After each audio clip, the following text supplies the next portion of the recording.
gentlemen, please welcome President Tsai. First of all, I want to congratulate Mr. Qing on taking up his position as NCHAN Taipei's chairperson. I had a wonderful meeting with him at the presidential office. It was last week, where we exchanged our visions and expectations for the Taiwan-US economic partnership for the next few years. Now, with Mr. Qing's efforts and leadership, Applied Materials launched its second combined display manufacturing center and laboratory at the Tainan Southern Taiwan Science Park last June, and we thank you for that.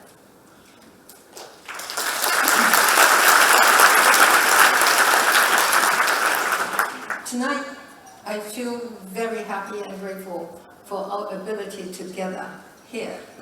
It is my understanding that the annual谢年饭is an opportunity to give thanks to partners and friends, and we have plenty to be thankful for. But this year, I am extremely thankful to see you all here and in good health.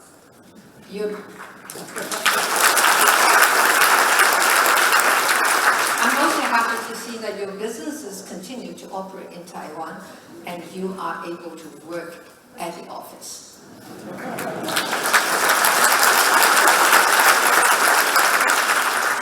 There may be some people who prefer to work at home though. My government and I will continue to protect public health and the economic environment in Taiwan so that domestic and international business communities can run their operations without worries. I'm also happy to see AIT Director, my good friend, Mr. Christensen here tonight. Brand has also been working tirelessly for quite a while now in facilitating visits of high-ranking U.S. government officials. The most recent one, of course, being the visit of Secretary of Health and Human Services, Alex Azar, this month. Now, Secretary Azar's visit exemplified the strong partnership between Taiwan and the United States. This strong partnership between Taiwan and the U.S. has been made even stronger by the important role played by NCHAN Taipei. My own friendship with members of the NCHAN Taipei has spanned the past 2 decades. Doesn't mean that I'm old.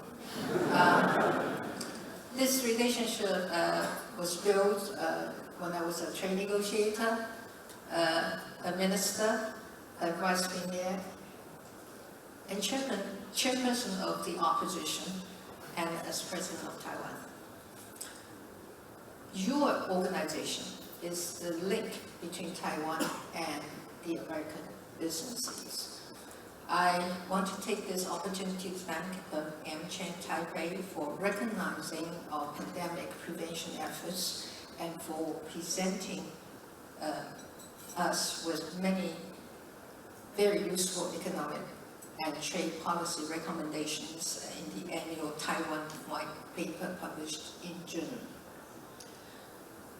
I was more than happy to learn from this report that 11 of the 82, or 13% of the issues raised in last year's Taiwan White Paper have been resolved, tying the record set 2 years ago.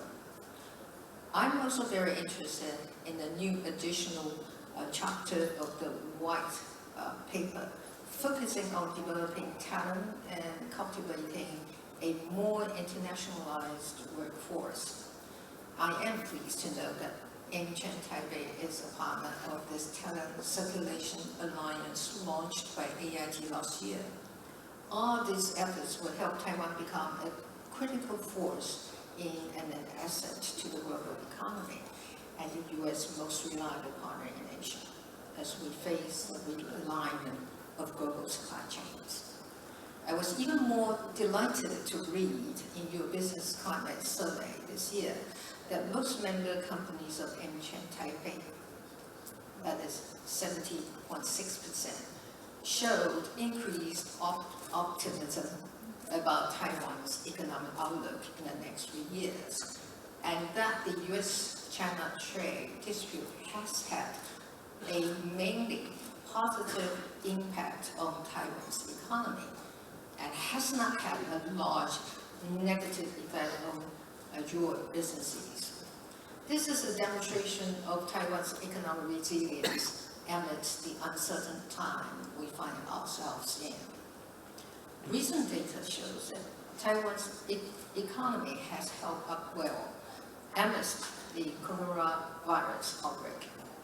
Taiwan's first quarter growth rate of 2.2% is the highest among the 4 Asian tigers, and the projection for the entire year is 1.56%. And the key reason for this strong performance was that Taiwan did not have to enforce a lockdown. Manufacturing plants continued to run as normal. There was also high demand for ICT products and services, which is being boosted by an increase in investment in semiconductor and 5G infrastructure, and the demand for home working equipment. This boost has enabled Taiwan to secure stable economic development to ride out the worst of the global downturn. Taiwan has also made progress in terms of energy policy, labor policy, and our regulatory framework.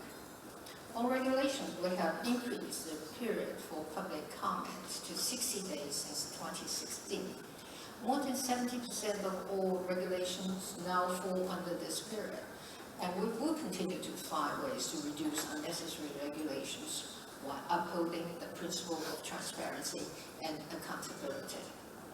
In other words, my government is taking the necessary proactive steps to tackle the issues raised by NCHAN while introducing more incentives, tax breaks, and otherwise for foreign companies to invest in Taiwan.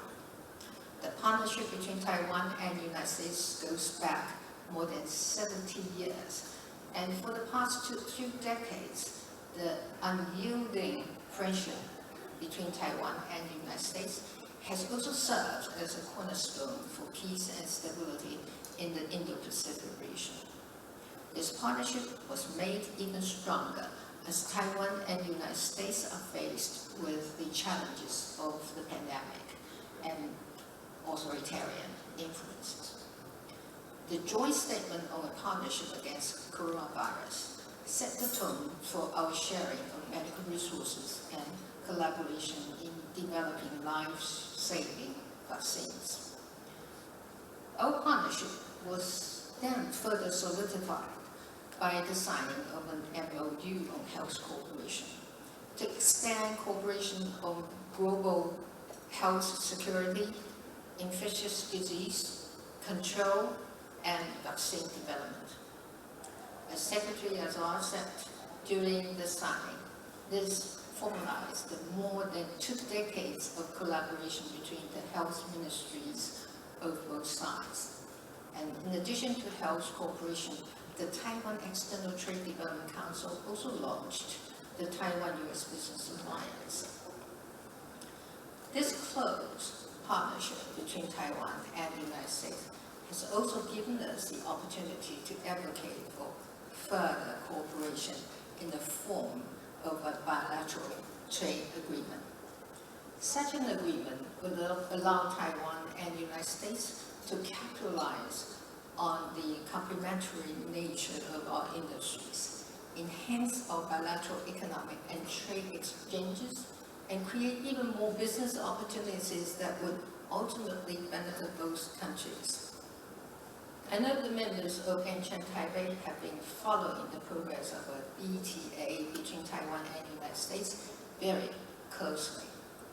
We sincerely appreciate and welcome your recommendations to the U.S. government.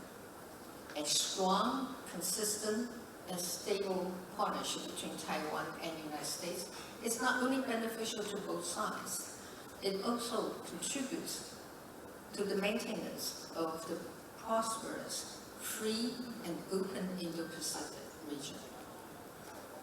In closing, I want to assure you that my government is committed to securing a robust investment environment to the benefit of us all.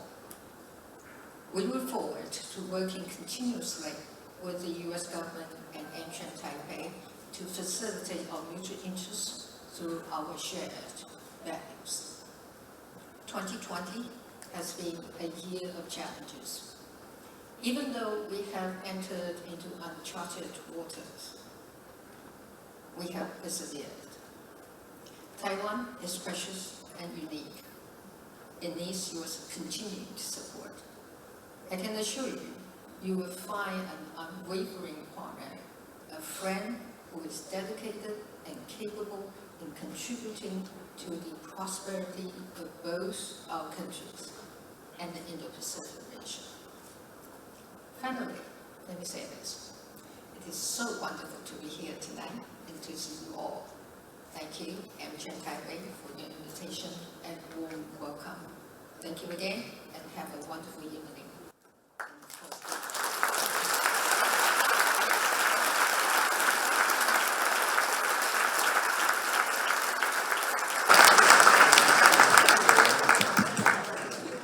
American Chamber of Commerce in Taipei, 谢年饭. We considered having the 谢年饭over Zoom even more meaningful than ever, and the members of your administration for keeping and capable healthcare professionals, but also appreciation of diversity. And it's true. Innovation and entrepreneurship, respect for problem solving, providing international assistance and humanity. Work closely with Taiwan to share the Taiwan model with both U.S. institutions